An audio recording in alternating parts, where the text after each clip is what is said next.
Վրաստանի նախագահ Միխայիլ Կավելաշվիլին Բաքվում հանդիպել է Ադրբեջանի վարչապետի հետ։ Քննարկվել են երկու երկրի ռազմավարական գործընկերության հիմնական ուղղությունները եւ տարբեր ոլորտներում գործակցությունը, ինչպես նաեւ շփումները տարածաշրջանային եւ միջազգային ձևաչափերում։ Ըստ վրացական կողմի պաշտոնյաներն ընդգծել են առևտրատնտեսական հարաբերությունների խորացման եւ տարածաշրջանային համատեղ նախագծերի իրականացման անհրաժեշտությունը։ Կավելաշվիլին եւ Ասադովը կարևորել են Հարավային Կովկասում խաղաղությունը եւ կայունությունը։ Վրաստանի նախագահը նաեւ շնորհակալություն է հայտնել Բաքվին իր երկրի ինքնիշխանությանն ու տարածքային ամբողջականությանն աջակցելու համար, ասված է նախագահի մամուլի ծառայության հաղորդագրության մեջ։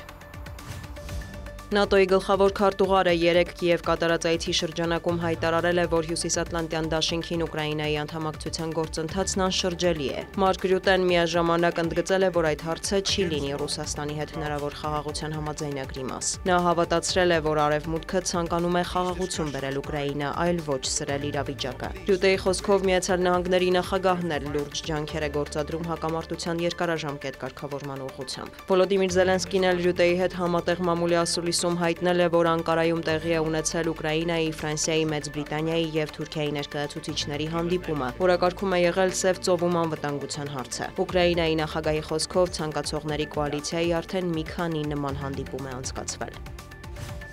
Սպիտակ տան խոսնակը մեկնաբանել է առևտրային ոլորտում ԱՄՆ-Չինաստան լարվածությունը։ Քերոլայն Լևիտը շեշտել է, այժմ գնդակը Պեկինի դաշտում է։ Չինաստանը պետք է մեզ հետ գործարք կնքի, ոչ թե մենք նրանց։ Չինաստանի եւ որևէ այլ երկրի միջև տարբերություն չկա, բացի նրանից, որ նրանք շատ ավելի մեծ են։ Նրանք էլ մյուսների պես ուզում են մեր փողերը եւ սպառողներին, նշել է նա։ Սպիտակ տան խոսնակը հավատացրել է, Դոնալդ Թրամփը բաց է Պեկինի հետ գործարքի համար։ Միևնույն ժամանակ Սպիտակ տնից նախազգուշացնում են, որ Չինաստանի հետ սահմանված հավելյալ մաքսատուրքերը կարող են 145-ից հասցվել 245%-ի։ Քերոլայն Լևիտը նաև տեղեկացրել է, որ 75 երկիր արդեն դիմել է Վաշինգտոնին։ Ներկայումս ակտիվորեն ուսումնասիրվում է 15-ից ավելի առևտրային գործարք։ ԱՄՆ նախագահի խոսնակն անդրադարձել է Իրանի շուրջ ստեղծված իրավիճակին, հավատացրել, Թրամփը ցանկանում է միջուկային գործարքի հետ կապված հարցերը լուծել երկխոսության միջոցով։ Նախագահը զրուցել է Թեհրանի եւ Վաշինգտոնի պատվիրակությունները հյուրընկալած Օմանի սուլթանի հետ, նշել, որ չի ցանկանում Իրանը միջուկային զենք ունենա, մանրամասնել է Լևիտը։